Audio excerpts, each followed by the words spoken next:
Because meteors travel through the sky at incredibly fast speeds, it can be a little bit difficult to capture in a photo. So here are a couple tips to help you head out for a meteor shower and come back with a really cool photo.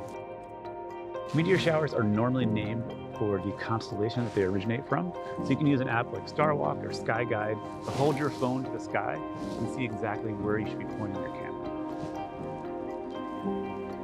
When you set up your camera, you're going to set up just like you're shooting star trails. You're going to take a couple hundred photos throughout the course of the meteor shower because they travel so quickly, but you need to be shooting before they appear. In framing up your photo, for most meteor showers, if you include the radiant, it will increase your chances of catching a meteor in your photo. When selecting a lens, I personally love heading out with an ultra-wide or wide-angle lens, anywhere between 14 and 24 millimeters. It just covers more of the sky and increases your chances of catching a meteor. So by including the radiant in your composition somewhere, it doesn't always guarantee that you'll catch a meteor, but it does increase your odds.